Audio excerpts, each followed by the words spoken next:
Hello first graders. So today we are going to talk about place value. Now we haven't talked about place value in a little while, so we're going to do a quick review. Okay, so when talking about place value, in first grade we focus on two main spots for place value. We focus on the ones place and then we also focus on the tens. So we always start with our ones and we always move this direction. So we've got our ones place, next would be our tens, and then sometimes we even get into the hundreds. Okay, and when we are talking about place value, I'll make my commas a little better there. When talking about place value, we use pictures a lot of the times. So we use things like this, and that is a cube, and it is worth 1. Then sometimes we use tens or longs. Now this isn't going to fit very well because this is a tiny whiteboard. So we have tens that look like this, and then I have hundreds as well. Now we don't talk about them too often in first grade, but our 100 looks like this, and it's called a flat. Okay, and you can tell that to make a 10, we take 10 cubes, and if I would put 10 cubes along this, it would be exactly the same. And if I take my longs or my tens and I put 10 of them across here, I would make a flat.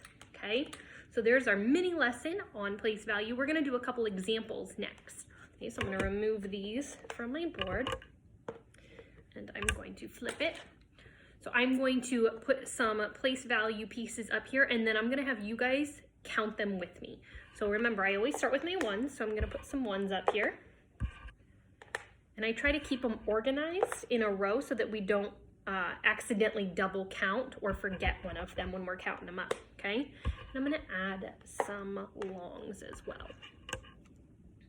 Okay, now that I have my place value blocks up here, we are going to count them. So we always count with the largest amount. So in this case, we have tens, and they are the largest thing we have on our board today.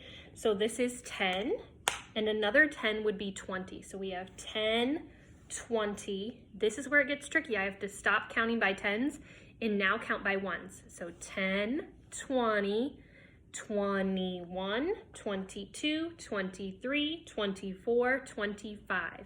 I have 25. I have 2 tens and 5 ones, and that gives me 25 all together. Okay, let's do another one.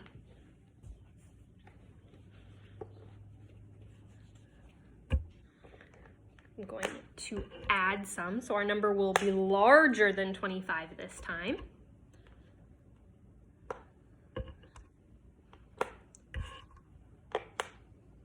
Remember, keeping my base 10 blocks organized so that I don't double count or miss any of them. Now I'm going to start with my largest area again. In this case, it is my tens. I have 10, 20, 30, 31, 32, 33, 34, 35, 36, 37, 38, 39. I have 3 tens and 9 ones, and altogether it is 39. Okay, let's do one more example together, and this one's going to be even larger. It's a challenge one for you. I am going to move everybody over because I'm going to add a place value for us. Okay, so keeping these organized, I'm going to move some over. I'm going to add another long. I'm going to squeeze them in there, and I'm also going to add our flat as well. So remember, we have our cubes, our longs, and our flat. So remember, when counting, we always start with our larger piece. So I have 100. I'm going to write it down, 100.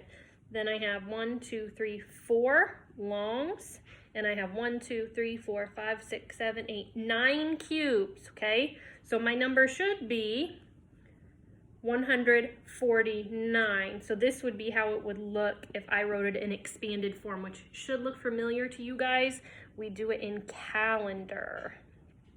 Okay, so I added it all up at the end. Now let's count it how we traditionally would if we were just counting out loud. So I have 100, 110, 120, 130, 140, 141, 142, 143, 144, 145, 146, 147, 148, 149. There it is. Okay, now you won't have anything nearly this complicated on yours. You guys in your quiz today are going to have something that looks like this. All of these numbers are within 20, so they are 20 or smaller than 20, okay? So this will be in your Google quiz. Remember, start with the long and then add up your cubes counting by 1. So it'd be 10, 11, 12, 13, 14, 15. This card would be 15, and you'll just type that in for me, okay? Good luck, guys.